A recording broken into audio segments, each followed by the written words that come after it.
The member from Etobicoke North. Merci, Monsieur le Président. No, my question is for the Minister of the Environment, Chris Ballard. Ontarians are concerned and want to see real action on climate change. And that's why we've taken the initiative to reduce greenhouse gas emissions substantially. In 2014, we shut down dirty coal-fired plants, reducing nearly 1/4 of the sulfur dioxide emissions in the province. And I can attest in a professional capacity about the health benefits of that particular initiative. In 2016, we implemented our climate change action plan that includes our best-in-class cap and trade program. Last month, the Environmental Commissioner of Ontario recognized we exceeded our 2014 greenhouse gas reduction goals, and we're on track to meet our 2020 goal. My question is this, Speaker. Can the minister please further explain what our government is doing to address climate change while making life more affordable for the province of Ontario? Thank you. Minister of the Environment and Climate Change. Well, thank you, Speaker, and thank you to the member from Etobicoke North for that important question. And being a medical practitioner, like the Government of Ontario, he recognizes how critical it is that Ontario tackles climate change head-on, Mr. Speaker. We don't take that responsibility lightly. That's why we're limiting the amount of greenhouse gas pollution businesses can emit each year, and we're reducing that cap each year, Mr. Speaker.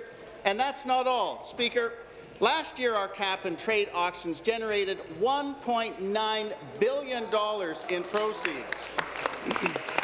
And we're reinvesting every dollar of those proceeds into green programs that are helping Ontario businesses, Ontario homeowners, to fight climate change and save money, Mr. Speaker. These investments include hundreds of thousands of dollars for bike lanes, energy retrofits for homes, hospitals, social housing. I'd like to make one thing clear, Speaker. All of these... You can do that at the supplementary. Thank you, Speaker. And Minister, I'd like to thank you on behalf of everyone who breathes in the province of Ontario. Speaker, climate change should no longer be seen as a question, a supposition, or speculation. On this side of the House, the governing side, we know that climate change is a reality that we can't overlook. We have to face climate change with real solutions and at affordable costs.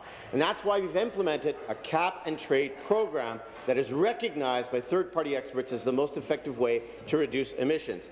Speaker, in addition to promising to scrap our cap-and-trade program, the current but fluctuating roster of PC leadership candidates would axe the carbon tax, which is the funding basis of their entire platform, which blows, Speaker, a $9 billion plus hole in their platform. And that's just this week. Question. It's clear the party opposite doesn't take climate change and protecting our environment seriously. Speaker, can the minister please explain? Thank you. Minister of the Environment and Climate Change. Well, thank you, Speaker. It's obvious the PCs refuse to take fighting climate change and protecting our environment seriously. Let's not forget, Speaker, that this is the party that voted against our Climate Action Plan, the Greenbelt Act, and the Great Lakes Protection Act, Mr. Speaker.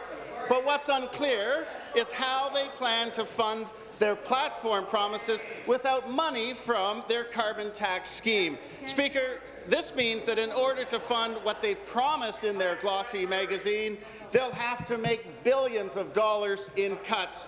We can be certain that if elected, the PCs would be making billions of dollars of cuts in critical social programs that Ontarians rely on. Speaker, things like OHIP Plus, things like free tuition, and the $15 minimum wage. Meanwhile, Speaker, our government is investing in Ontarians by funding programs that make it easy and affordable for them to make greener choices.